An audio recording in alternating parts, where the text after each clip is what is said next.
Loosh, Ibby, and you. It's the Cool Cousins podcast. Welcome back, ladies and gentlemen, to another one. Now, before we continue, Ibby, I just gotta do one thing for you, and I want you to tell me what this does for you, all right? And hopefully, you guys can hear it in the listening in and watching.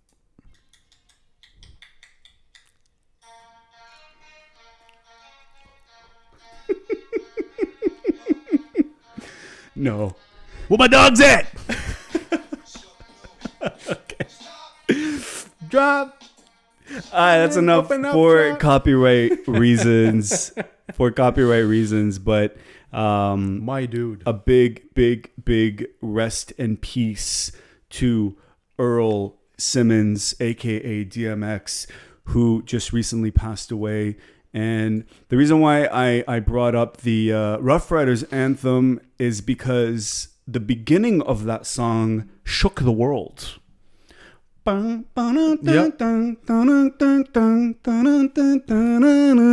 then you heard him. That's the first time I ever heard DMX when he did that. Yeah. And then and I saw the motorcycles and the quad bikes. Oh my God. Those became so popular after that. Do you remember the music video? Unbelievable. It just shook the world. I was in a really bad state musically because Tupac had just passed away. Okay. And DMX had quickly filled that void for me. Because Wu-Tang was kind of popping still, and they had their hoodies and they had their merch, and like it was like the thing, the graffiti, everyone was doing the W everywhere. You had Method Man and Redman and the Killer Bees and Ghostface Killah and Raekwon. That was cool. But then when DMX came up on the scene with It's Dark and Hell is Hot, Bro, this guy had banger after banger after banger. My God. X gonna give it to you? That's my tune, bro. yeah, That's my jam. well, it's all about, again, shout out to Swiss Beats for the productions. Oh my. But it's all about that. Yeah. It just makes you feel some type of way, you know And what then I it's mean? like, and then it builds up. Yeah. It's what you're hearing. It's what you're hearing, right? And for those of you listening and watching, if you guys are aware of DMX, and I know this is bringing you back and sending all types of emotions through your heart, and I'm saddened because, you know, X had a lot of rough times recently, and, you know, his prime, he had clearly passed his prime. Yeah. And, you know, he went out in a really, really tough way with an overdose and heart attack and stuff like that. But for me, the thing about DMX was what he did to people. When Rough Riders Anthem first came on, I remember this was in high school, and it was the Much Music Video Dance. All right, my high school was hosting that. Now, my high school had a large population of Lebanese people and a large population of Haitian people, and then you can sprinkle in a few Africans as well, and everybody was really, really tight. I remember requesting that song to the DJ, and I don't think he realized what was about to happen. Uh-oh. I don't think he realized what it was he was about to do. That's how Rough Riders roll. So he played the song, and I promise you, Ibby, everybody lost their shit. We all got into a circle. You see the boys, all the Lebs, all the Arabs, all the blacks coming running from outside, towels in their back pocket, and now suddenly swinging in the air. And this is a Much Music high school dance. Like, this is like, bye, bye, bye, bye, bye, but you want to fool for me. Boys, You the want Backstreet to Boys. come through a do the deed. Might sound crazy, but it ain't no lie. And then out of nowhere, the DJ literally left his podium because he was in fear, because we were losing our minds. We were pushing each other. You know when you make a circle and you're pushing, everyone's like pushing. what do they call it? A mosh pit? Not even a mosh pit, because we weren't hitting each other Okay. like with like rock and roll music type. Yeah. Well, not rock and roll, but like punk music.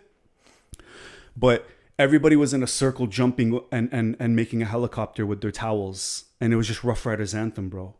Hype. You know? Hype. Hype. Yeah. We were shoulder to shoulder a little bit. Yeah. We were bumping. The good old days. The good old days. Now we got guys worshiping, giving lap dances to the Satan and putting blood in shoes. Now, with that being said, what is the topic that we're trying to bring up about DMX right now? Well, before we continue, I mean, I want to celebrate him. I absolutely want to too. I want to celebrate him and make sure that people understand what it is that he did for me. Because before we continue, and I know where you're going with this, but before we continue, it's important that I also explain something.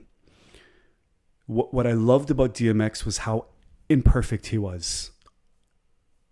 Okay. What I loved about DMX was the emotions, all of them, the range of emotions. Because let me explain. Okay, Rough Riders anthem was something that you brought with the boys, and you it was a ride or die. That was their motto. That was the ride or die life. It was kind of like, Thug Life. Pac tried to do that. He had the Outlaws. He had the West Side, California, everything, right? Ride or die. You were in a party mood. He had Party Up. Y'all gonna make me lose my mind up in here, right? He made a song, Everything's Gonna Be All Right. Or no, okay. She used to tell me that. Remember that? Yeah. Featuring Faith Evans? That was a song for his grandma. Hey, yo, I'm slipping. I'm falling. I can't get up. Get back on my feet so I can tear shit up, right? That was, Slippin' was like his dark, rainy poem. Damien, A Conversation with the Devil? Hey, what up, dog? I'm right here. You good? Remember that? I don't know if I'm going to last, right? And he's just having that back and forth. And he had Damien 1, Damien. So DMX, the point that I'm making is that DMX literally had range, emotional range. And you can literally experience every human emotion through him and through his music. He had big influence in the rap industry. Big. Yeah. And towards people like listeners and to upcoming rappers or current rappers at the time. Like, he changed the game. Definitely. Yeah. And he brought that realness, right? Like, people were barking for no reason. Bro. When DMX came out.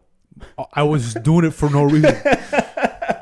In school, in school, at home. Yeah, right? Like, people were just like, everybody, where my dogs at? Yeah. We right here, dog. Where my dogs at? We right here. So big shout out and rest in peace to DMX. And, it's sad. Like, suddenly people are talking about him and listening to him and stuff. X has always been he's on my Spotify list. He's always in my car. Like, it's not just now because he's passed. Yeah. You obviously have a greater appreciation for him because you know that you're not going to be seeing him anymore. Or a potential of having new music anymore coming from him. Exactly. But, I mean, speaking of that, shout out to Jay-Z and Beyonce. Oh, yes. You want to talk big about time. Yeah, so saw it on Instagram. They're buying a what was it exactly? I think it's the rights to all his music. To all his music for $10 million. And was it 10 or 17? I think I read 10. Oh, okay. I'm not too sure. No. You know what it is? What? I think it's 10 million for his 17 children. 10 million for 17 children. Yeah.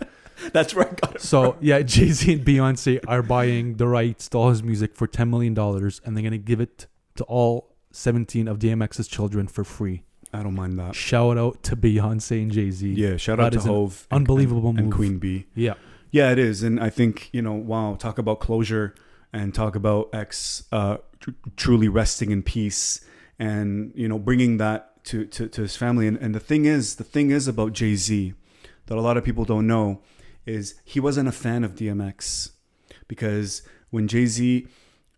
because Jay-Z had Rockefeller Records, but then he acquired Def Jam, and X was signed to Def Jam, and X was a little bit too aggressive and gritty and street for Jay-Z, and so I think that's why they let DMX go from Def Jam, and then he had to start Bloodline Records, and there's a little bit of drama there, and I think this is Jay-Z's way of kind of righting that wrong. For X and his family. Man, the respect to that though, still, like, that is an unbelievable gesture. You know what I mean? It shows you how much influence he had on other rappers or other artists in the industry. You know what I mean? To have somebody buy something for $10 million. That's not a small sum, maybe to Jay-Z, but like $10 million and give it to 17 of his children just to give back. Mm-hmm. You know what I mean? Shout out, man. It's unbelievable. It's really, it's amazing. But the question now, and of course, unfortunately, in the days that we live in, it's not good enough for somebody to have passed away. Mm-hmm. It's not good enough for somebody to no longer be able to create and be an artist and do what they do. It seems like cancel culture is actually reaching people from beyond the grave now. I am sick and fucking tired of cancel culture. Always after the wrong fucking shit, bro. Always. Yeah. Like, why?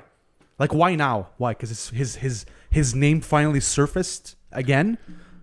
So somebody wants to hang on to that for themselves to get clout off of that as well. So for those who don't know what we're talking about, the feminist movement is trying to cancel DMX over rape and anti-LGBT lyrics, especially now after his death. And these are not new. This isn't new material. This isn't new content. Years old. This is years old content that's, you know, these some of these songs were hit songs that they're talking about.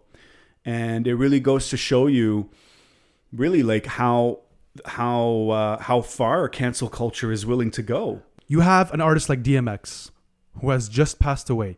Now that his name is all over social media, everybody's talking about him. Now you have somebody who wants get clout off of that for themselves, for own personal reasons, by canceling DMX for a song that was made years ago. In those, like, let's go back to that year that song was made. How many songs were released by other artists who spoke about whatever, being homophobic or whatnot? Lyrics about drugs, about women, about this and about that. Why don't you go after those guys too? Why just DMX? Because now his name is very popular? Mm-hmm. The guy is dead. Just let the guy rest. Just let it go. And then we have Lil Nas X, who just gave a lap dance to the devil, and still nobody wants to cancel his ass. And put a drop of human blood in shoes. And still nobody wants to cancel his ass. No, because he's homosexual and people are afraid to actually, you know, speak their truth these days. It's bullshit. It's not even about the homosexuality at this point. It's about the fact that he was able to take a scripture from the Bible, put a verse on the shoe, Satanism and all that stuff. How are not people offended or upset about that to the point where they want to cancel Lil Nas X?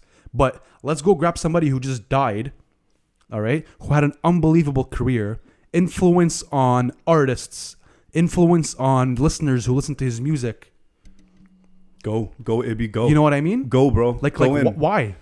Go in. It's whatever is relevant. He made music, and that's the thing is it's that cancel culture is it's desperate and it's hungry, it's thirsty. It's like a massive void that needs to be fed, and it's disgusting that they're leveraging a man's death and the attention that he's now getting. Now they want to start talking about rape and LGBT lyrics from before. But by the way, let's not talk about his beautiful songs about mental health. Or his grandma, or his brothers, his gang, a trust and loyalty, doing right by your family, building a business. Like, let's not talk about that. Let's just talk about how he may have offended some people with his lyrics 20 years ago. Too fucking bad. That's his opinion. That's how he feels. Like, it's not even, no. And you know what? You're right. It's not even how he feels, bro. It's not even how he feels. You know what it is? It's his content as an artist. And this is the point, is that cancel culture is going after the concept of being an artist, the concept of being different and of creating things, of making things that you may not agree with. That's the point of creating. And these are people, by the way, most of the cancel culture is full of people that don't create. These are not people that are innovative and ambitious and they're creative and imaginative. No. These are lazy people that just want to, like you said, get clout and be relevant because mommy, look at me. Yep. And people are just trying to mourn an artist. Like, I just spent 10 minutes explaining what he did to me and the impact that he had on me. Do you think I remember the rape lyrics and what he said about LGBT? Do you think that affected me in any way? You know? And for them, the cancel culture, he's dead now, rest in peace. So they're not trying to teach him a lesson. What they're trying to do is make an example out of him for future artists. So now you have artists that are going to be afraid to get canceled. And as soon as you're afraid to be canceled, you have lost the battle big time. You have lost the battle of creativity, of being an artist, and actually putting something out in the universe that is true to you. And you let the universe decide whether it's good or not. Yeah. These cancel culture groups, they're just a bunch of Twitter fingers who are sitting at home with envy and pity against other people and have nothing to do better in their lives than go after somebody who just passed away. Envy, and they want to be pitied. They want to be like, oh, we're the victims here. Of course, we're the bro. victims. Of course, it's always about somebody else. It's never about let's celebrate the great impact that DMX has put on this world. Yeah, and even still, he's imperfect. Like I told you, that was actually the brilliance of his music. Unbelievable. He was imperfect. I listened to him and I didn't agree with some things and I agreed with others. That's the experience of listening to an artist, of watching. When you watch a movie, okay, and there's a rape scene or there's a homophobic scene or there's something happening, it's up to the viewer to decide. That's what freedom looks like. That's what freedom of speech looks like. Okay? It's not whether or not you're offended that matters. It's whether or not you have the right and freedom to be offended the same way they have the right and freedom to do what they did. Bro, at the end of the day, this man made music, okay? What's the point of music? It's to tell a story. That's right. It's to tell a story. Absolutely. It's just a story, bro. That's it. Yep. A story created in a musical type of way, with rhythm, lyrics, to put you in a certain type of mood. Yep. If it does that to you, boom, great. If it doesn't, move on. Listen to something else. So the activists, and I'm reading here off the article, the activists are concerned that some lyrics from DMX songs may be considered homophobic and anti-women. Okay, stay concerned. Stay concerned. Good for you. You're concerned? That's fine. You have every right to be concerned. You take that concern and you go to bed with it. And some songs may be, okay, well, they may be considered homophobic. Great. Thank you. Now what? What do we do now? Now we sit behind a screen and let's just wait for somebody to cancel DMX. It's not about your feelings. I don't care about your concern, and I don't care what may be considered. That doesn't matter. Because if we're all going to sit here and talk about our concerns and what may be considered as offensive, as truth, then the world has gone to shit. 100%. Like, how bored? Like back in the day, nobody even blinked an eye to this stuff. Why now? Yeah. So let me read the lyrics, okay, for those curious about it. So they're focusing on two songs in particular. The first song is X is Coming. All right? Like I did before. Boom, boom, boom, boom, boom, boom, boom, boom. Boom, boom, X is coming for ya. Boom, boom. Like the tugboats. Yep. Boom, boom. Can't do nothing for ya. Boom, boom. X is coming for ya. Run, hide, duck, duck. We don't give a fuck. Do you remember that? Solid fucking track. God damn, that was a good song. Bro. That just brought it out, right? Like just hearing me. Goosebumps. Because the song was about X is coming. X is the literal darkest version of DMX. like Slim Shady, or it's an alter ego. Exactly. X is coming for you. 1, 2, X is coming for you. 3, 4, you better lock the door. 5, 6, get your crucifix. 7, 8, don't stay up late.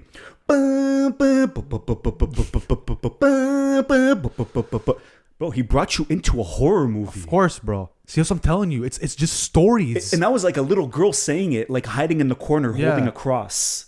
That's how dark he was, bro. And the whole song was about that darkness and how to beat it and how to get over it. If you got a daughter older than 15, I'm gonna rape her. Take her on the living room floor, right there in front of you. D action seriously. What do you want to do? Frustrating, isn't it? Want to kill me. But I'm going to kill you. Now watch me F a little while longer. Please, will you? Yeah. Yes, it's offensive. Yes, it's dangerous. Yes, it's dark. It's dirty. It's nasty. Absolutely. The song is called X is Coming. And X busted your front door. And he's now there. It is a song. He's actually illustrating the worst possible scenario for a father. You know what I mean? Bro, when artists create a song, an emotional song that makes you cry, are you gonna go cancel that artist for making you cry? Are Right. you? He made for you hurting your feelings. He made you feel emotional. Did he? Not? He hurt my Did he or feelings. she not? Of Yeah, course. he needs to go. But once an artist makes a song that is dark and it offends you, oh no, now you cross the line. Yeah. Now it's too much. Now I can't handle it. Yeah. Now he has to be canceled. And the thing is that people, they want to control the narrative. People want to control the outcome. That's the problem with people, is that the feminists, third wave feminists, they believe, and they're very closely connected to cancel culture, because they believe in controlling the outcome, not controlling the opportunity. He had an opportunity to write and say what he said, and you let the market decide if it's good or not, through sales, through streams, through concert tickets, through merch. Let them decide. This guy used to pack arenas and everybody was singing that because they knew that when X was coming, people know that that's a creative figment of his darkest imagination. Bro, have you ever seen that video when he was at a concert wearing the red overalls? That was Woodstock 99. Woodstock 99. Did you see the crowd? There was, I have never seen any other artist with that much people at his concert he in my absolutely life. tore it up, and he sang Rough Riders Anthem, the remix. Bro, I know. It was too much. It was too much. unbelievable. Another song with controversial lyrics is Where the Hood At? And of course, in light of this episode, Are you kidding me? where the hood at? Right? That was what a jam. That literally put me in like the hypest mood. Like after hearing that song, I will do anything and everything, bro. Yeah, I benched 3 plates once listening to that. Like it just makes you feel good. Oh, I didn't lift it, but I put 3 plates on the bar 100%. because it's where the hood at. I completely strained my shoulder. I'm still in physio, but it's where the hood at. You have no choice. Yeah. It's Rough Riders. Yeah. I'm sorry, it's a life. Yeah. Oh man, what a track! Let's see what complaint. Let's see where the feelings were hurt. Yep, let's see it. Last I heard, and by the way, I'm reading the lyrics, so the N word is included in it. Last I heard, y'all niggas was having sex with the same sex. I show no love, no homo thugs. Empty out, reloaded, and throw more slugs. How you gonna explain effing a man? Even if we squash the beef, I ain't touching your hand. I don't bunk with chumps for those who've been in jail. That's the cat with the Kool-Aid on his lips and palms. I don't F with niggas that think... I can't even see because I laughed so hard. Hold on. I don't F with niggas that think they broads. Only know how to be one way. That's the dog. Back in the day, there was no such thing as gay marriage. There was no such thing as LGBT. That whole genre did not exist. Mm-hmm. It was non-existent. Mm-hmm. Am I right? Yep. Bro, 2 years ago, 2019, you were able to walk outside as a free man to do whatever the fuck you want to do. Mm-hmm. All right? Come 2020, you're locked in your house because of a lockdown. Yep. Shit changes that fast. Mm-hmm. Correct? Mm-hmm. You don't like it, but it happened. Now, if you're seen close to somebody else, you're going to get a fucking fine. If you walk into a store without a mask, you're going to get a fine. If you have more than 5 people in your home, you're going to get a fine.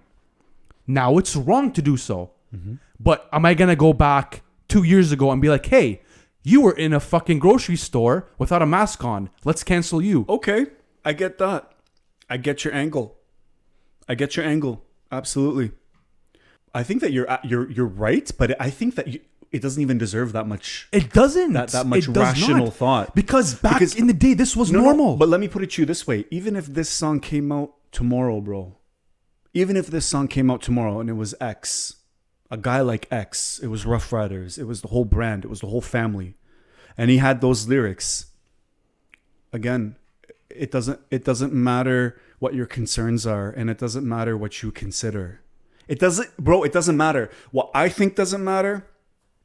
What Betty thinks, what Karen thinks, what Ibby thinks, it doesn't matter. Because your concerns and your feelings are not facts. You can act on them. You can act on your concerns and your feelings. You don't have to stream the music. You don't have to listen to it. But I'll tell you what, there's a lot of people out there that will. And that's the problem with cancel culture, is that they want to control the outcome. They want to control what's available. They want to control what's accessible. Now, wrong is wrong. Don't get me wrong, but it's the world of an artist. And they always hold more scrutiny on rappers than any other type of musician, because these guys usually talk about things that mainstream, America don't agree with or don't like. But if you have what's her name saying, I kissed a girl and I liked it, lip balm and something tutti fruity, and it's on the radio, #1 smash hit, 45 million streams per second, 78 platinum records now, and 64 Grammys or whatever they win. Grammys. I kissed a girl and I liked it. What do we? Okay. Taste of her cherry. I don't know. Chaps. I don't know. I don't know. But to me, it doesn't matter. It doesn't matter, bro. We live in a free society. We live in a free society where freedom of speech comes at the cost of offending somebody. If we're going to have a real conversation, you speak with the risk of offending me and vice versa. And that is how, if I'm going to say anything of value, if I'm going to say anything worth saying, I'm going to risk offending someone. Of course. He's putting his lyrics in. He's writing from the heart, from the soul. Why is it okay to make you upset? Which is fine. People get upset all the time. But it's wrong to make you offended. It is wrong for me to offend you. Well, the line is kind of blurred now between the two. Is that if you upset me, then you've offended me. And if you offend me, then you're canceled. Not necessarily. If I upset you, that means I did something that it just upsets you. But I'm offended that you upset me. Why the fuck are you offended that I upset you? Shit happens. Because move on. Because you're attacking my personal. I'm absolutely life, not. My personal well-being. No, I'm not. I upset you for something that I did. That had nothing to do with you. You're just upset because you want to be upset. Well, regardless, I need to cancel you because of my concerns and because of how I'm considering what you've said. Would you like a tampon?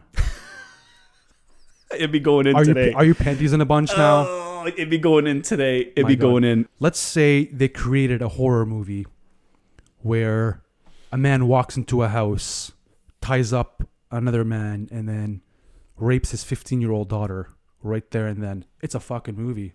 Fucking... Let's go give him an Oscar. An Oscar for that. Unbelievable acting. What an actor. Yeah. What a scene. The director a real masterpiece. Did an amazing job. Oh my God. It made me feel a certain type of way. It was very uncomfortable. It's rare to make movies like this nowadays. Yeah. But if it's a song and you're saying the actual actions, now it's a whole different ballgame. Yeah. But once again, stuff like this back in the day wasn't a big deal. It was okay. It was very popular to do so. Drugs, sex, this and that, yada yada. Yeah. Absolutely. A few top trending tweets about the matter that we found. R.I.P. DMX, you were seriously a fantastic performer and your songs were so fun. And F all the people trying to cancel, in brackets, you when you're dead. Have effing empathy. God damn it. Bars. Preach. People, and this is another tweet, people are trying to cancel DMX. You guys know he died. And now more than ever, you'll never cancel a dead artist. You will absolutely never cancel a dead artist. Absolutely not. I refuse that. I refuse that. And actually, the irony is that you're actually going to make people blast the music even more. And support the music even more. I was driving here for 20 minutes repeating the same song. Yeah. I love that. X gonna give it to you. Oh my God. Windows down, blasted. Yeah. And whoever wants to get uncomfortable, get uncomfortable. Get offended. This is my car, my music. Yeah. I do what I want. Absolutely. And like even X is coming. Like I sang that. Do you know, right, that was off the top. I haven't listened to X is Coming in years. And I just literally sang the chorus to you. That's how much I loved it. And that's how much the story resonated with me, who he was as a person and as an artist and his storytelling. And I told you, his imperfections, bro. These polished little dancing new artists, like, they're not going to last. They make quick money, but they're not going to last. DMX was like just a more rugged East Coast Pac. Yep. You know? Yep. Pac had the Outlaws and Thug Life. DMX had the Rough Riders and Bloodline. And that's I think what resonated with me about him. Here's another tweet. I'm listening to DMX right now. These lyrics, not cute, hella misogynistic. All right. So it's pretty much every male rapper. So cancel DMX. May as well cancel all my music, LOL. And if it's not misogyny, it's something else. So what does this do? Get over yourselves. Unbelievable. Love it. Here's another one. DMX was horrifically homophobic, an important artist who made important music without a doubt. But perhaps when you are done with grieving it, might be a good idea to examine cancel culture and why we're picking who gets to be a saint and who gets to be a sinner. Bars. Bro. Bars. Even the people aren't having it. Like... Yeah. Another and the last tweet here. Imagine trying to cancel someone who is possibly on their deathbed. This was before he passed. That's why I can't take either group doing this so-called canceling seriously. So the problem with this is you're actually aggravating like really just normal center people like that aren't against cancel culture per se, where they're like, yeah, I kind of agree that, you know, really, really offensive or like blatantly racist or Islamophobic or misogynistic content, there should be like some regulation to it where, you know, we can have a parental advisory, maybe be a good parent and control what your child is listening to and so on and so forth. All of those people are like, yeah, fuck cancel culture. Because you guys are now actually trying to dictate what we can and can't listen to. Which is very stupid and annoying. Stupid and annoying. It's stupid and annoying, bro. Back with it. Just let me be me. Let me listen to whatever the fuck I want to listen to. If you don't like his music, fuck off. Straight up. That's it. Move on with your life. Do something else. Go listen to Katy Perry or Miley Cyrus. Yeah. So let us know what you guys think. And of course, holler at us on Instagram, on TikTok, YouTube, if you guys are watching this, comment section below. To all the people who are trying to cancel DMX, in the great words of the late, great DMX, tell them, y'all gonna make me lose my mind. Oh my God.